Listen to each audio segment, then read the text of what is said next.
ഒരുപാട് സമയമുണ്ടായിട്ടും ഒട്ടും സമയമില്ലാണ്ട് ചെയ്ത് തീർത്തൊരു വർക്കായിരുന്നു കേട്ടോ ഇത്. അപ്പോൾ ഫസ്റ്റ് ടൈം ഞാൻ എൻഗേജ്മെൻറ്റിൻ്റെ ഡ്രസ്സ് ഡിസൈൻ ചെയ്ത സമയത്ത് തന്നെ എനിക്ക് കിട്ടിയൊരു വർക്ക് കൂടിയായിരുന്നു. അപ്പോൾ ഒരുപാട് സമയം ഇനിയുണ്ടല്ലോ എന്നുള്ള ധാരണയിൽ എല്ലാം മാറ്റി വെച്ച് ഒടുക്കം എൻഗേജ്മെൻറ്റിൻ്റെ അന്ന് രാവിലെ വരെ മെനക്കെട്ടിരുന്ന് തീർത്ത പരിപാടിയായിരുന്നു കേട്ടോ. അപ്പോൾ സ്റ്റിച്ചിങ് ഒന്നും വലിയ പ്രശ്നം വന്നില്ല. ഒറ്റ രാത്രി കൊണ്ട് തന്നെ സ്റ്റിച്ചിങ് ഒക്കെ തീർന്നിട്ടുണ്ടായിരുന്നു. പക്ഷേ ഈ ഒരു ഷുഗർ ബോൾസ്, സ്റ്റോൺസ് ഇതൊക്കെ വെക്കുക എന്ന് പറഞ്ഞാൽ എന്നെ സംബന്ധിച്ച് കുറച്ച് ബുദ്ധിമുട്ടായിരുന്നു കേട്ടോ.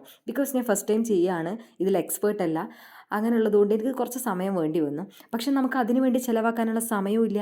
നമ്മുടെ എക്സാം ഇതിൻ്റെ ഇടയ്ക്ക് നടക്കുന്നുണ്ടായിരുന്നു, വൈവേ നടന്നിട്ടുണ്ടായിരുന്നു. അപ്പോൾ ഇവിടുന്ന് മലപ്പുറത്തേക്കും മലപ്പുറത്തുനിന്ന് പാലക്കാട്ടേക്കുള്ള ട്രാവലിങ്ങും മൊത്തത്തിൽ ഒരുമാതിരിപ്പെട്ട അവസ്ഥയിലായിരുന്നു കേട്ടോ. എന്നിട്ട് ഫൈനലി ഞാനിത് എൻഗേജ്മെൻറ്റിൻ്റെ തലേ ദിവസം രാവിലെ മുതൽ പുലർച്ചെ 4 മണി വരെ ഇരുന്നിട്ടും ഏകദേശം പരിപാടി മാത്രമേ തീർന്നിട്ടുണ്ടായിരുന്നുള്ളൂ. 2 മണിക്കൂർ പോയി കിടന്നുറങ്ങിയിട്ട് 6 മണിക്ക് വീണ്ടും എഴുന്നേറ്റ് ഞാൻ ഇതിൻ്റെ ബാക്കി ചെയ്യായിരുന്നു കേട്ടോ. ഇതിനിടയ്ക്ക് ടെൻഷൻ വേറെ ഉണ്ട്. ഇത് എൻഗേജ്മെൻറ്റ് ബ്രൈഡിന് ഇത് ഓക്കെ ആയിരിക്കുമോ, ഇനി ഓക്കെ ആയിട്ടില്ലെങ്കിൽ ഞാൻ എന്ത് ചെയ്യും, ആ ടെൻഷൻ വേറെ ഉണ്ടായിരുന്നു കേട്ടോ. പക്ഷെ ഞാൻ പേടിച്ചതുപോലൊന്നും സംഭവിച്ചില്ല.